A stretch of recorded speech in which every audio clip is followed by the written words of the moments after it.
Good morning beautiful people, welcome to another vlog. ಇವತ್ತು ಏನ್ ಗೊತ್ತಾ, ನನ್ನ ಫ್ರೆಂಡ್ ಹೇಳ್ದ ಮೈಸೂರ್ಗೆ ಹೋಗೋಣ ಅಂತ. ಏನೋ ಅವ್ನಿಗೆ ಕೆಲಸ ಇದೆ ಅಂತ. ನಾನು ಅವನ್ನ ಏನ್ ಕೆಲಸ ಅಂತಾನೂ ಕೇಳಿಲ್ಲ. ಲಿಟ್ರಲಿ ಏನೋ ಸಣ್ಣ ಪುಟ್ಟ ಕೆಲಸ ಇದೆ, ಬಾ ಹೋಗ್ ಬರೋಣ ಅಂತ ಹೇಳ್ದ. ನಾನು ಅದಕ್ಕೆ ಹೊರಟೆ ಅವನ ಜೊತೆ.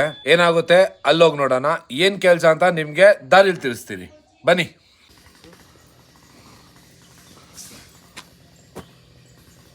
ಮೈಸೂರ್ಗೆ ಹೋಗೋಣ ಅಂತ ಕರೆದಾಯ್ತು.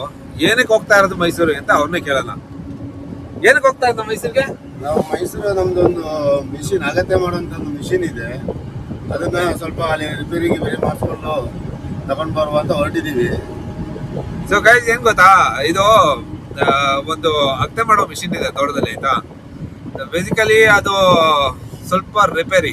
ಸೊ ಇಲ್ಲೇ ರೆಡಿ ಮಾಡಿಸ್ಬೋದು, ತೊಂದರೆ ಏನಿಲ್ಲ. ಬಟ್ ನಮಗೂ ಒಂದು ಮಜಾ ಸಿಗ್ಬೇಕಲ್ವಾ. ಸೊ ಅದಕ್ಕೋಸ್ಕರ ನಾವು ಮೈಸೂರು ತಗೊಂಡೋಗೋದು ರಿಪೇರಿ ಮಾಡ್ಸಕ್ಕೆ. ನಮ್ಮ ಅವಸ್ಥೆ ನೋಡಿ ಇವಾಗ, ಅಲ್ವಾ.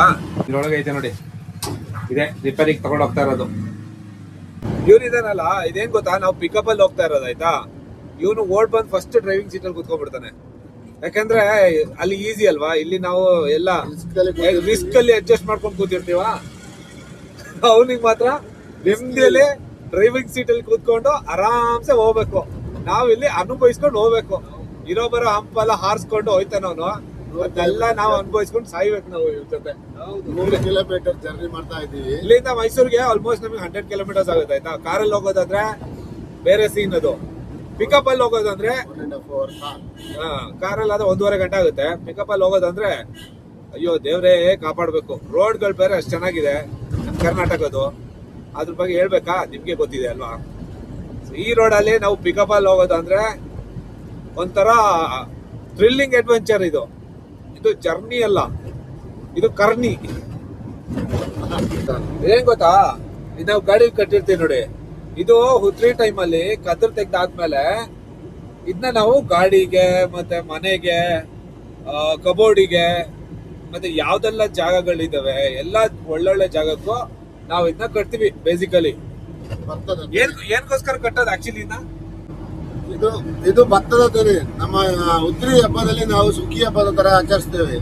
ಮತ್ತೆ ಕೊಯ್ಲು ಬಂದ ಟೈಮಲ್ಲಿ ನಾವು ಫಸ್ಟ್ ಕೊಯ್ಲನ್ನು ಕೊಯ್ದು ಮನೆಯಲ್ಲಿ ನಾವು ಈ ತರ ಎಲ್ಲ ಅಲ್ಲಿ ಶೃಂಗಾರ ಆದಾಗೆ ಕಟ್ತೇವೆ.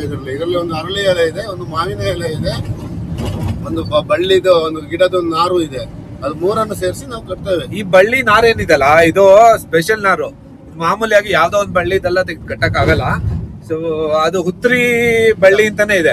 ಸೊ ಗಿಡ ಅದರದ್ದು ಬಳ್ಳಿದ್ ನಾರ್ನೇ ಕಟ್ಟೋದು ಒರಿಜಿನಲಿ, ಆಯ್ತಾ. ಸೊ ನಾವು ಇವಾಗ ಆಲ್ಮೋಸ್ಟ್ ತಿತಿಮತಿ ಜಂಕ್ಷನ್ ಹತ್ರ ತಲುಪಾಯ್ತು. ಸೊ ಇಲ್ಲಿಂದ ಲೆಫ್ಟ್ ತಗೊಂಡ್ರೆ ಗೋಣಿಕೊಪ್ಪ ಹೋಗುತ್ತೆ. ಈ ರೈಟ್ ತಗೊಂಡ್ರೆ ಮೈಸೂರು, ಹುಣಸೂರು ಈ ಕಡೆ ಹೋಗುತ್ತೆ. ಸೈಡ್ ನೋಡಪ್ಪ, ಗಾಡಿ ಯಾವ್ದಿಲ್ಲ.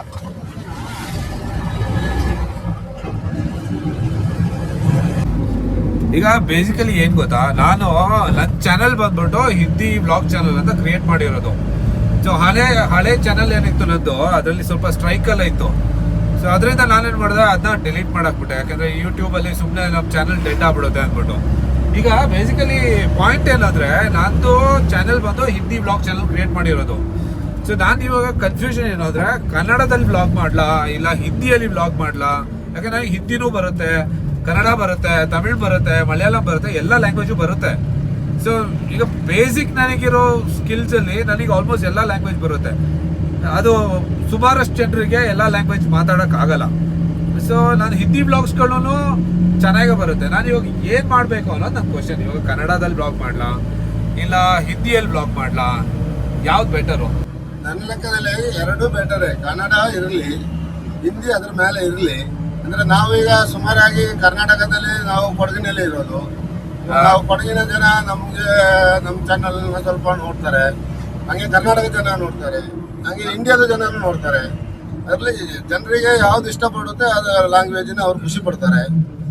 ಬಟ್ ಏನ್ ಗೊತ್ತಾ, ಪ್ರಾಬ್ಲಮ್ ಏನಂದ್ರೆ ಆಕ್ಚುಲಿ ಆಲ್ಗೋರಿದಮ್, ಯೂಟ್ಯೂಬ್ ಆಲ್ಗೋರಿದಮ್ ಇದೆಲ್ಲ, ಯೂಟ್ಯೂಬ್ ಆಲ್ಗೋರಿದಮ್ 2 ಲ್ಯಾಂಗ್ವೇಜ್ ಅಪ್ಲೋಡ್ ಮಾಡಿದ್ರೆ ಅದಕ್ಕೆ ಕನ್ಫ್ಯೂಸ್ ಆಗ್ಬಿಡುತ್ತೆ ಆಲ್ಗೋರಿದಮ್ಗೆ. ಯಾವ್ದು ಇವ್ರು ಯಾವ ಭಾಷೆ ವಿಡಿಯೋ ಎಕ್ಸಾಕ್ಟ್ ಆಗಿ ಮಾಡ್ತಾರೆ ಕಂಟಿನ್ಯೂಟಿ ಆಗಿ. ಇವ್ರು ಕನ್ನಡ ಆಡಿಯನ್ಸಿಗೆ ವಿಡಿಯೋಸ್ ಕಳಿಸ್ಬೇಕಾ ಇಲ್ಲ ಹಿಂದಿ ಆಡಿಯನ್ಸಿಗೆ ಕಳಿಸ್ಬೇಕಾ ಅಂತ ಟೋಟಲಿ ಯೂಟ್ಯೂಬ್ಗೆ ಕನ್ಫ್ಯೂಸ್ ಆಗ್ಬಿಡುತ್ತೆ. ಅದಕ್ಕೋಸ್ಕರನೇ ನನಗೆ ಟೆನ್ಷನು. ಯಾಕಂದರೆ ನಮ್ಮ ಮಾತೃಭಾಷೆ, ನಮ್ಮ ಭಾಷೆ ನಮಗೆ ಯಾವಾಗಲೂ ಮಾತಾಡೋಕ್ಕೆ ಈಸಿ. ಅದರಲ್ಲಿ ತುಂಬ ಇಮೋಷನ್ಸ್ ಇರುತ್ತೆ, ಇಮೋಷನ್ಸ್ ಫಿಲ್ ಆಗಿರುತ್ತೆ. ಸೊ ಕನ್ವೀನಿಯೆಂಟ್ ನಮಗೆ ಮಾತಾಡೋಕ್ಕೆ. ಹಿಂದಿನೂ ಕನ್ವೀನಿಯೆಂಟೇ, ಏನು ಕಷ್ಟ ಏನಲ್ಲ. ಆದ್ರೂ ಇದೊಂದು ಕನ್ಫ್ಯೂಸಲ್ಲೇ ಕೂತಿದ್ದೀನಿ ನಾನು. ಸೊ ಆಡಿಯನ್ಸ್, ನೀವು ಏನು ಗೊತ್ತಾ, ನೀವು ನನಗೆ ಕಮೆಂಟ್ ಮಾಡಿ ಈ ವಿಡಿಯೋದಲ್ಲಿ, ಲೈಕ್ ನಾನು ಹಿಂದಿಯಲ್ಲಿ ವಿಡಿಯೋ ಮಾಡಲಾ, ಕನ್ನಡದಲ್ಲಿ ವಿಡಿಯೋ ಮಾಡಲಾ, ನೀವು ನಿಮ್ಮ ಅಭಿಪ್ರಾಯನ ತಿಳಿಸಿ ನನಗೆ. ಸೊ ದಟ್ ನನಗೂ ಈಸಿ ಆಗುತ್ತೆ ಅರ್ಥ ಮಾಡ್ಕೊಳ್ಳೋಕ್ಕೆ. ಲೈಕ್ ಜನರಿಗೆ ಏನು ಬೇಕು ಅನ್ನೋದು ನನಗೆ ಮೇಯ್ನಾಗಿ ಇಂಪಾರ್ಟೆಂಟ್. ನಿಮಗೆ ಏನು ಬೇಕು, ನಾನು ಅದನ್ನ ಮಾಡಬೇಕು. ಸುಮ್ಮನೆ ನಾನು ಯಾವುದೊಂದು ಮಾಡ್ತಾ ಇದ್ದೀನಿ ಅಂದರೆ ಅದು ಯಾವುದೇ ಕಾರಣಕ್ಕೂ ಯಾವುದೂ ಉಪಯೋಗಕ್ಕೆ ಬರಲ್ಲ ಅಲ್ವಾ. ಕನ್ನಡ ವಿಡಿಯೋ ಮಾಡಿದ್ರೆ ಬೆಟರ್. ಅಂದರೆ ಮ್ಯಾಕ್ಸಿಮಮ್ ರೀಚ್ ಸಿಗುತ್ತೆ, ಜನರಿಗೆ ಅರ್ಥ ಆಗುತ್ತೆ. ಜನರಿಗೆ ಹಿಂದಿನೂ ಅರ್ಥ ಆಗುತ್ತೆ, ಇಲ್ಲ ಅಂತ ಏನಿಲ್ಲ. ಆದರೆ ಭಾಷಾಭಿಮಾನ ಬಿಡೋಕ್ಕಾಗಲ್ವಲ್ಲ. ಭಾಷಾಭಿಮಾನ ಬಿಡೋಕ್ಕಾಗಲ್ಲ. ಅದರಿಂದ ಆಗೋರು ಕನ್ನಡದಲ್ಲಿ ನೋಡೋರು ಅದನ್ನ ನೋಡ್ತಾರೆ, ಹಿಂದಿಯನ್ನು ನೋಡೋರು ಕನ್ನಡ ಅವರಿಗೆ ಹಿಂದಿಯೂ ಅರ್ಥ ಆಗುತ್ತೆ, ಅವರ ಹಿಂದಿನೂ ನೋಡ್ತಾರೆ. ಇಲ್ಲಾಂದ್ರೆ ನಾನು ಏನ್ ಮಾಡ್ಬೇಕು ಅಂದ್ರೆ 2 ಪ್ಲೇ ಲಿಸ್ಟ್ ಮಾಡ್ಬೇಕು. ಒಂದು ಹಿಂದಿ ಪ್ಲೇ ಲಿಸ್ಟು, ಸೆಕೆಂಡ್ ಬಂದು ಕನ್ನಡ ಪ್ಲೇ ಲಿಸ್ಟು. 2ರಲ್ಲೂ ವಿಡಿಯೋಸ್ಗಳು ಮಾಡಿ ಸಪ್ರೇಟ್ ಪ್ಲೇ ಲಿಸ್ಟ್ ಅಲ್ಲಿ ಹಾಕೋದು ಬೆಟರ್ ಅಂತ ಅನ್ಸುತ್ತೆ. ಸೊ ನೋಡೋಣ ಯಾವ ತರ ಆಗುತ್ತೆ ಅಂದ್ಬಿಟ್ಟು. ನೋಡಿ, ಇವನು ಒಂದು ಅಕ್ಷರ ಮಾತಾಡಿಲ್ಲ ಇಲ್ಲಿ ಗಂಟ ಕೂತ್ಕೊಂಡು. ಅಂದ್ರೆ ಅಷ್ಟು ಕಾನ್ಸಂಟ್ರೇಷನ್ ಅವನಿಗೆ ಡ್ರೈವಿಂಗ್ ಅಲ್ಲಿ. ಇದೇನು 10 ಲೇನಾ ಇಲ್ಲ 15 ಲೇನ್ ಇದೆಯಾ? ಇರೋದೇ 2 ಲೇನು, ಅದ್ರಲ್ಲೂ ರೋಡ್ ನೆಟ್ಟಿಂಗ್ ಇಲ್ಲ. ಆಯ್ತಾ, ನಮ್ ಕರ್ನಾಟಕದಲ್ಲಿ ಏನು ಮಾಡಿದ್ರು ರೋಡ್ ಮಾತ್ರ ಚೆನ್ನಾಗಿ ಮಾಡಲ್ಲ. ಅದೇನು ನಮ್ಮನ್ನ ಕಂಡ್ರವ್ರಿಗೆ ಸರ್ಕಾರಕ್ಕೆ ಹೊಟ್ಟೆ ಉರಿಯಾಗ ಗೊತ್ತಿಲ್ಲ. ಆಯ್ತಾ, ರೋಡ್ ಚೆನ್ನಾಗಿ ಮಾಡ್ಬಿಟ್ರೆ ಅದೇನು ಸ್ಪೀಡಾಗಿ ಹೋಗ್ಬಿಡ್ತೀವಿ ನಾವು, ಏನಿಲ್ವಲ್ಲ. ಡ್ರೈವರಿಗೆ ಡ್ರೈವಿಂಗ್ ಮಾಡ್ಲಿಕ್ಕೆ ರೋಡ್ ಚೆನ್ನಾಗಿಲ್ಲ, ಅದರಿಂದ ಅವರ ಕಾನ್ಸೆಪ್ಟ್ ರೋಡ್ ಮೇಲೆ ಇರುತ್ತೆ, ವೆಹಿಕಲ್ ಮೇಲೆ ಇರುತ್ತೆ. ಅದರಿಂದ ಅವರು ಏನು ಮಾತಾಡ್ತಾನೆ ಇಲ್ಲ. ಇದು ಇಲ್ಲಿ ಮಾತ್ರ ಅಲ್ಲ, ಎಲ್ಲೋದ್ರೂ ರೋಡ್ ಚೆನ್ನಾಗಿಲ್ಲ. ಕರ್ನಾಟಕದಲ್ಲಿ ಮುಕ್ಕಾಲಷ್ಟು ಜಾಗದಲ್ಲಿ ರೋಡ್ಗಳೇ ಚೆನ್ನಾಗಿಲ್ಲ. ಇನ್ನು ಬೆಂಗಳೂರಲ್ಲಿ ಏನು ಚೆನ್ನಾಗಿದ್ಯಾ? ಅಷ್ಟು ದೊಡ್ಡ ಸಿಟಿಯಲ್ಲೇ ರೋಡ್ ಚೆನ್ನಾಗಿಲ್ಲ. ಇಲ್ಲಿ ನಮ್ಮೂರೆಲ್ಲ ಬಿಡ್ತಾರೆ ಅವರು. ಏನೋ ಇದೆ, ಹೈವೇ ರೀಸೆಂಟ್ ಆಗಿ ಮಾಡಿದ್ದಕ್ಕೆ ಸ್ವಲ್ಪ ಉಳ್ಕೊಂಡಿದೆ ಅಷ್ಟೇ, ಇಲ್ಲ ಅಂದ್ರೆ ಅದು ಇಲ್ಲ. ಸೊ ಅದು ನಾನು ಪರ್ಟಿಕ್ಯುಲರ್ ಆಗಿ ಏನು ಐಟಮ್ ತಗೊಂಡು ಹೋಗ್ತಾ ಇದೀವಿ ರಿಪೇರಿ ಮಾಡ್ಸಕ್ಕೆ, ಅದು ಹಿಂದ್ಗಡೆ ಪಿಕಪ್ ಅಲ್ಲಿ ಡಿಕ್ಕಿಯಲ್ಲಿ ಇದೆ. ಸೊ ಜಾಗ ಇಲ್ವಲ್ಲ, ಇದ್ರ ಒಳಗಡೆ ನಮ್ಗೆ ಕೂರಕ್ ಜಾಗ ಇಲ್ಲ, ಇದ್ರ ಒಳಗಡೆ ಎಲ್ಲ ಹಾಕಕ್ಕಾಗುತ್ತೆ. ಅದಕ್ಕೆ ಹಿಂದ್ಗಡೆ ಹಾಕಿದೀವಿ ಅದನ್ನ. ಸೊ ಕಟ್ಟೆಲ್ಲ ಸೇಫ್ ಮಡಗಿದೀವಿ, ಅದನ್ನ ತಗೊಂಡು ಹೋಗಿ ರೆಡಿ ಮಾಡಿಸ್ಬೇಕು. ತಲುಪ್ತಾ ಇದ್ದೇವೆ. ಸೊ ಇದೇನ್ ಗೊತ್ತಾ, ಇಲ್ಲಿದೆ ನೋಡಿ, ಇದು ಗೇಟು ಬಂದ್ಬಿಟ್ಟು ಹುಣಸೂರು ಕೊಡಗು ಬೌಂಡ್ರಿಗಿರುವಂತ ರೋಡು. ಇದು ಬೇಸಿಕಲಿ ಗೇಟ್, ಇದು ಚೆಕ್ ಪೋಸ್ಟ್ ಇದೆ ಇಲ್ಲಿ.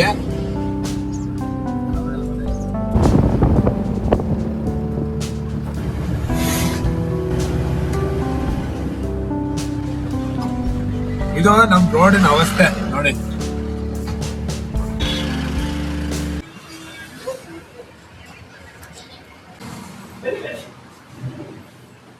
ಇದಕ್ಕೆ 120ಗೆ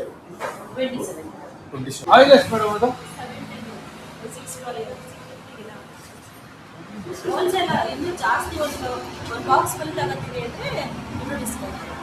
ಅಂದ್ರೆ ಇವಾಗ